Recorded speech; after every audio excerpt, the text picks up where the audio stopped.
Welcome back to A Clock in the Journal, where timeless stories come alive. Today, we invite you to uncover one of the most haunting and tragic tales in the Sherlock Holmes series, The Adventure of the Veiled Lodger. Sit back, relax, and let the shadows of the past reveal their secrets.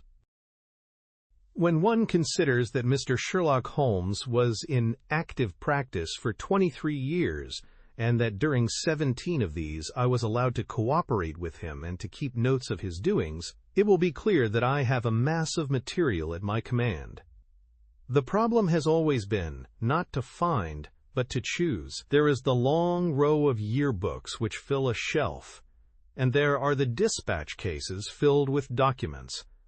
A perfect quarry for the student, not only of crime, but of the social and official scandals of the late Victorian era. Concerning these latter, I may say that the writers of agonized letters, who beg that the honor of their families or the reputation of famous forebears may not be touched, have nothing to fear. The discretion and high sense of professional honor which have always distinguished my friend are still at work in the choice of these memoirs, and no confidence will be abused. I deprecate, however, in the strongest way, the attempts which have been made lately to get at and to destroy these papers. The source of these outrages is known, and if they are repeated, I have Mr. Holmes's authority for saying that the whole story concerning the politician, the lighthouse, and the trained cormorant will be given to the public. There is at least one reader who will understand. It is not reasonable to suppose that every one of these cases gave Holmes the opportunity of showing those curious gifts of instinct and observation which I have endeavored to set forth in these memoirs. Sometimes he had with much effort to pick the fruit, sometimes it fell easily into his lap. But the most terrible human tragedies were often involved in these cases which brought him the fewest personal opportunities, and it is one of these which I now desire to record. In telling it, I have made a slight change of name and place, but otherwise the facts are as stated. One forenoon, it was late in 1896, I received a hurried note from Holmes asking for my attendance. When I arrived, I found him seated in a smoke-laden atmosphere, with an elderly, motherly woman of the buxom landlady type in the corresponding chair in front of him. "This is Mrs. Marilow of South Brixton," said my friend with a wave of the hand. "Mrs. Marilow does not object to tobacco, Watson, if you wish to indulge your filthy habits. Mrs. Marilow has an interesting story to tell which may well lead to further developments in which your presence may be useful. Anything I can do. You will understand, Mrs. Marilow, that if I come to Mrs. Ronder I should prefer to have a witness. You will make her understand that before we arrive." "Lord bless you, Mr. Holmes," said our visitor. "She is that anxious to see you that you might bring the whole parish at your heels. Then we shall come early in the afternoon. Let us see that we have our facts correct before we start. If we go over them, it will help Dr. Watson to understand the situation. You say that Mrs. Ronder has been your lodger for 7 years and that you have only once seen her face." "And I wish to God I had not," said Mrs. Marilow. "It was, I understand, terribly mutilated." "Well, Mr. Holmes, you would hardly say it was a face at all. That's how it looked. Our milkman got a glimpse of her once peeping out of the upper window, and he dropped his tin and the milk all over the front garden. That is the kind of face it is. When I saw her, I happened on her unawares. She covered up quick, and then she said, 'Now, Mrs. Marilow, you know at last why it is that I never raise my veil.' Do you know anything about her history?" "Nothing at all." "Did she give references when she came?" "No, sir, but she gave hard cash, and plenty of it. A quarter's rent right down on the table in advance, and no arguing about terms. In these times a poor woman like me can't afford to turn down a chance like that." "Did she give any reason for choosing your house?"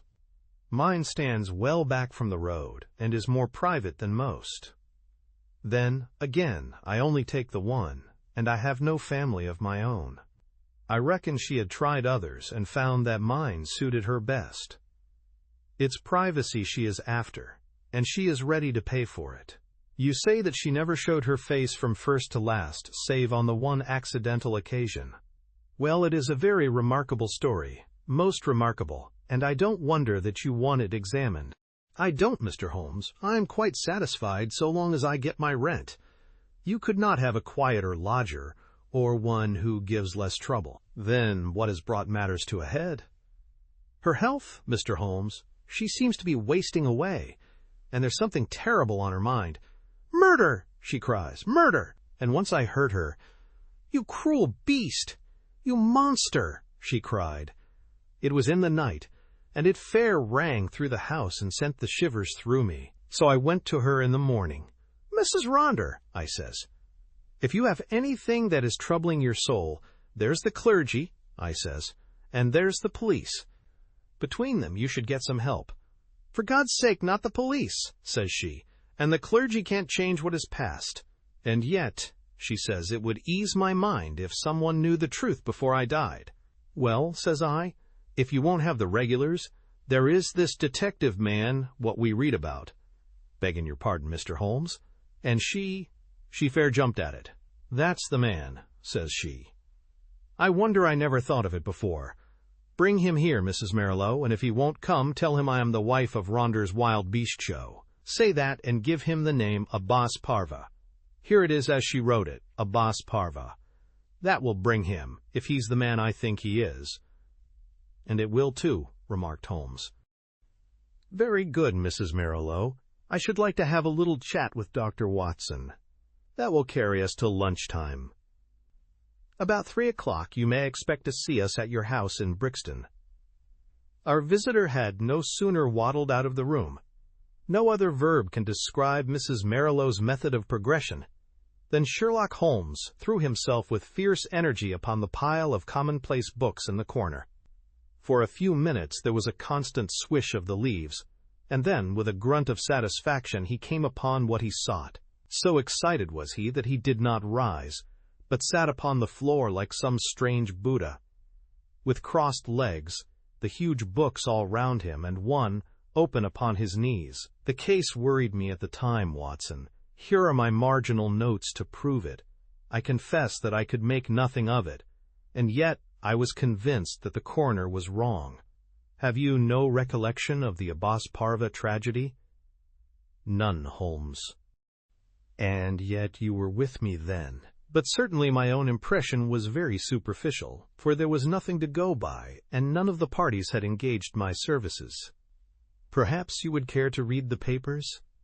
Could you not give me the points? That is very easily done. It will probably come back to your memory as I talk. Ronder, of course, was a household word. He was the rival of Wombwell, and of Sanger, one of the greatest showmen of his day.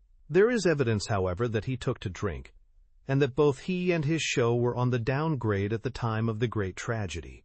The caravan had halted for the night at Abbas Parva, which is a small village in Berkshire, when this horror occurred. They were on their way to Wimbledon, traveling by road, and they were simply camping and not exhibiting, as the place is so small a one that it would not have paid them to open. They had among their exhibits a very fine North African lion. Sahara King was its name, and it was the habit, both of Ronder and his wife, to give exhibitions inside its cage. Here, you see, is a photograph of the performance, by which you will perceive that Ronder was a huge porcine person, and that his wife was a very magnificent woman. It was deposed at the inquest that there had been some signs that the lion was dangerous, but, as usual, familiarity begat contempt, and no notice was taken of the fact. It was usual for either Ronder or his wife to feed the lion at night. Sometimes one went, sometimes both, but they never allowed anyone else to do it, for they believed that so long as they were the food carriers he would regard them as benefactors, and would never molest them. On this particular night, 7 years ago, they both went, and a very terrible happening followed, the details of which have never been made clear. It seems that the whole camp was roused near midnight by the roars of the animal and the screams of the woman.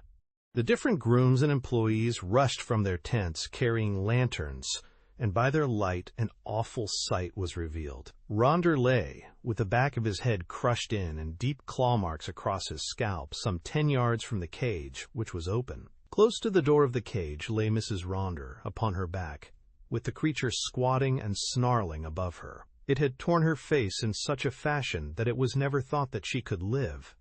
Several of the circus men, headed by Leonardo, the strong man, and Griggs, the clown, drove the creature off with poles, upon which it sprang back into the cage and was at once locked in. How it had got loose was a mystery. It was conjectured that the pair intended to enter the cage, but that when the door was loose, the creature bounded out upon them. There was no other point of interest in the evidence, save that the woman in a delirium of agony kept screaming, "Coward! Coward!" as she was carried back to the van in which they lived. It was 6 months before she was fit to give evidence, but the inquest was duly held, with the obvious verdict of death from misadventure. "What alternative could be conceived?" said I. "You may well say so." And yet there were 1 or 2 points which worried young Edmonds, of the Berkshire Constabulary. A smart lad that. He was sent later to Allahabad. That was how I came into the matter, for he dropped in and smoked a pipe or 2 over it.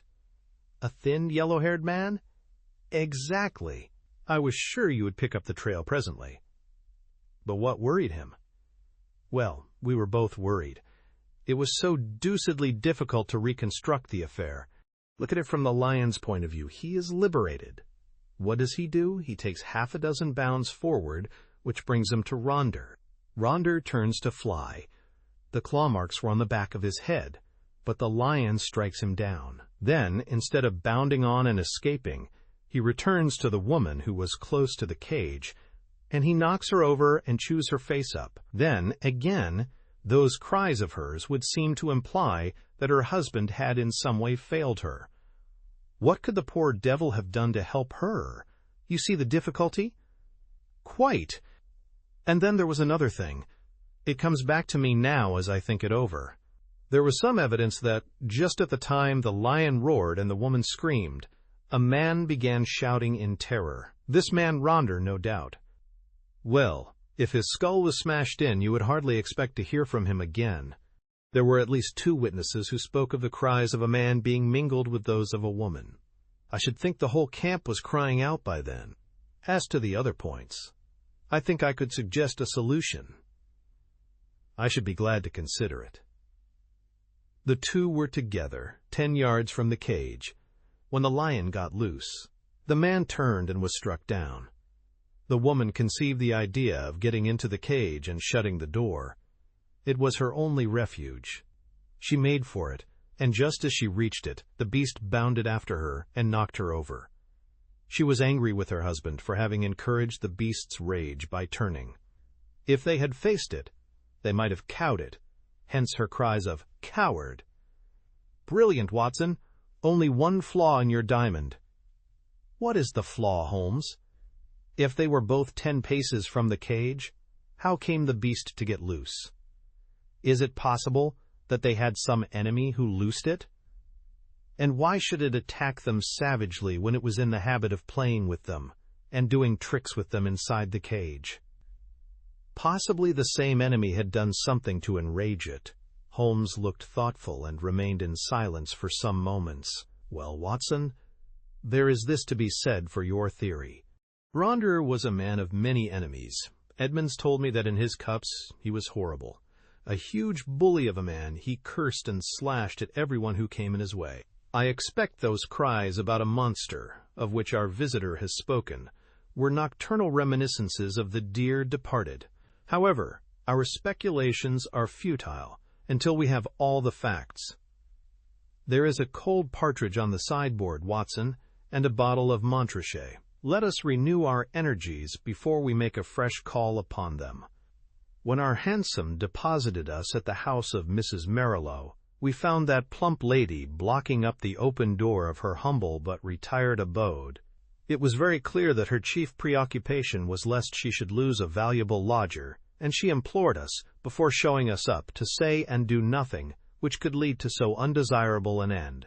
Then, having reassured her, we followed her up the straight, badly carpeted staircase and were shown into the room of the mysterious lodger. It was a close, musty, ill-ventilated place, as might be expected, since its inmates seldom left it. From keeping beasts in a cage, the woman seemed, by some retribution of fate, to have become herself a beast in a cage. She sat now in a broken armchair in the shadowy corner of the room. Long years of inaction had coarsened the lines of her figure, but at some period it must have been beautiful, and was still full and voluptuous. A thick dark veil covered her face, but it was cut off close at her upper lip, and disclosed a perfectly shaped mouth and a delicately rounded chin. I could well conceive that she had indeed been a very remarkable woman. Her voice, too, was well modulated and pleasing. "My name is not unfamiliar to you, Mr. Holmes," said she. "I thought that it would bring you." "That is so, madam, though I do not know how you are aware that I was interested in your case." "I learned it when I had recovered my health and was examined by Mr. Edmonds, the county detective. I fear I lied to him. Perhaps it would have been wiser had I told the truth. It is usually wiser to tell the truth. But why did you lie to him?" "Because the fate of someone else depended upon it. I know that he was a very worthless being, and yet I would not have his destruction upon my conscience. We had been so close, so close." "But has this impediment been removed?" "Yes, sir. The person that I allude to is dead." "Then why should you not now tell the police anything you know?" "Because there is another person to be considered. That other person is myself. I could not stand the scandal and publicity which would come from a police examination. I have not long to live, but I wish to die undisturbed, and yet I wanted to find one man of judgment to whom I could tell my terrible story, so that when I am gone all might be understood. You compliment me, madam. At the same time, I am a responsible person. I do not promise you that when you have spoken, I may not myself think it my duty to refer the case to the police. I think not, Mr. Holmes. I know your character and methods too well, for I have followed your work for some years. Reading is the only pleasure which fate has left me, and I miss little which passes in the world. But in any case, I will take my chance of the use which you may make of my tragedy. It will ease my mind to tell it. My friend and I would be glad to hear it." The woman rose and took from a drawer the photograph of a man. He was clearly a professional acrobat, a man of magnificent physique, taken with his huge arms folded across his swollen chest, and a smile breaking from under his heavy mustache, the self-satisfied smile of the man of many conquests. "That is Leonardo," she said. "Leonardo, the strong man, who gave evidence." "The same. And this is my husband."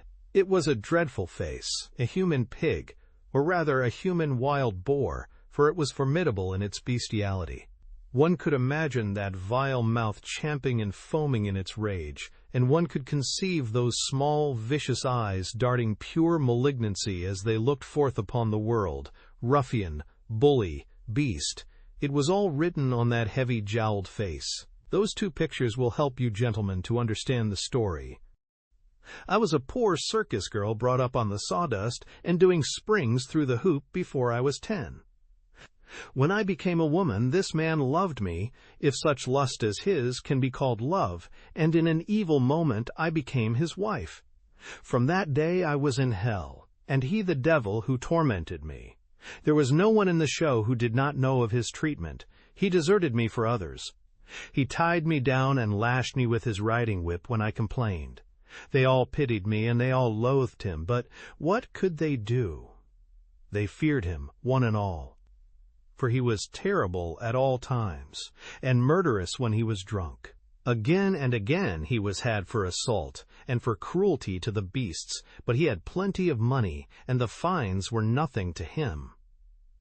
The best men all left us, and the show began to go downhill. It was only Leonardo and I who kept it up, with little Jimmy Griggs, the clown. Poor devil, he had not much to be funny about, but he did what he could to hold things together. Then Leonardo came more and more into my life. You see what he was like. I know now the poor spirit that was hidden in that splendid body, but compared to my husband he seemed like the angel Gabriel. He pitied me and helped me, till at last our intimacy turned to love. Deep, deep, passionate love, such love as I had dreamed of, but never hoped to feel. My husband suspected it, but I think that he was a coward as well as a bully, and that Leonardo was the one man that he was afraid of. He took revenge in his own way by torturing me more than ever. One night my cries brought Leonardo to the door of our van. We were near tragedy that night, and soon my lover and I understood that it could not be avoided. My husband was not fit to live. We planned that he should die. Leonardo had a clever, scheming brain. It was he who planned it. I do not say that to blame him, for I was ready to go with him every inch of the way. But I should never have had the wit to think of such a plan. We made a club. Leonardo made it. And in the leaden head he fastened 5 long steel nails, the points outwards, with just such a spread as the lion's paw. This was to give my husband his death blow, and yet to leave the evidence that it was the lion which we would loose who had done the deed. It was a pitch-dark night when my husband and I went down, as was our custom, to feed the beast. We carried with us the raw meat in a zinc pail. Leonardo was waiting at the corner of the big van which we should have to pass before we reached the cage. He was too slow, and we walked past him before he could strike, but he followed us on tiptoe, and I heard the crash as the club smashed my husband's skull. My heart leaped with joy at the sound. I sprang forward, and I undid the catch which held the door of the great lion's cage. And then the terrible thing happened. You may have heard how quick these creatures are to scent human blood, and how it excites them. Some strange instinct had told the creature in one instant that a human being had been slain. As I slipped the bars, it bounded out, and was on me in an instant. Leonardo could have saved me. If he had rushed forward and struck the beast with his club, he might have cowed it. But the man lost his nerve. I heard him shout in his terror, and then I saw him turn and fly. At the same instant, the teeth of the lion met in my face.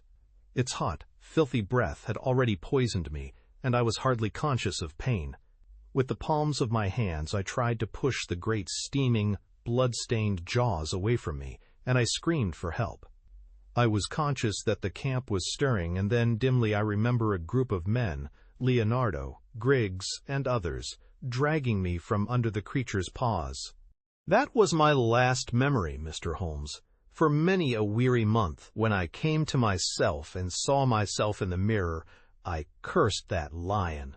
Oh, how I cursed him!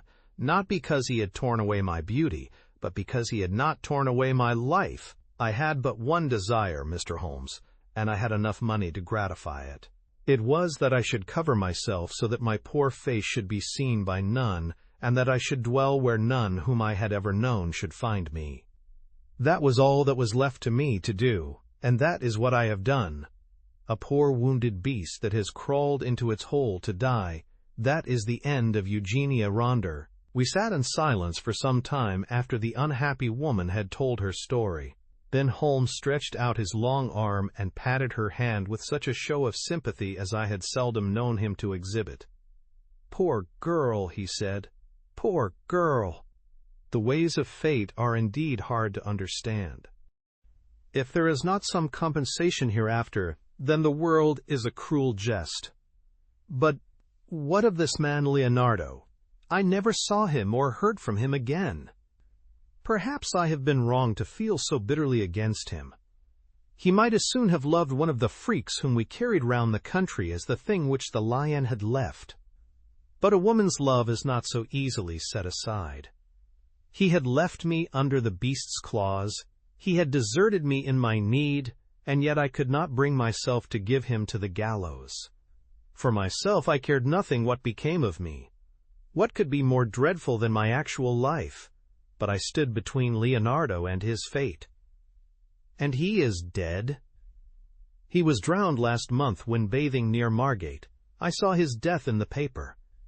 And what did he do with this 5-clawed club, which is the most singular and ingenious part of all your story? I cannot tell, Mr. Holmes. There is a chalk pit by the camp, with a deep green pool at the base of it. Perhaps in the depths of that pool. Well, well, it is of little consequence now. The case is closed. Yes, said the woman, the case is closed. We had risen to go, but there was something in the woman's voice which arrested Holmes's attention. He turned swiftly upon her. "Your life is not your own," he said. "Keep your hands off it. What use is it to anyone?" How can you tell? The example of patient suffering is, in itself, the most precious of all lessons to an impatient world. The woman's answer was a terrible one. She raised her veil and stepped forward into the light. "I wonder if you would bear it," she said. It was horrible. No words can describe the framework of a face when the face itself is gone. Two living and beautiful brown eyes looking sadly out from that grisly ruin did but make the view more awful. Holmes held up his hand in a gesture of pity and protest, and together we left the room. 2 days later, when I called upon my friend, he pointed with some pride to a small blue bottle upon his mantelpiece. I picked it up. There was a red poison label. A pleasant almondy odor rose when I opened it. "Prussic acid?" said I. "Exactly. It came by post. I send you my temptation. I will follow your advice." That was the message. I think, Watson, we can guess the name of the brave woman who sent it.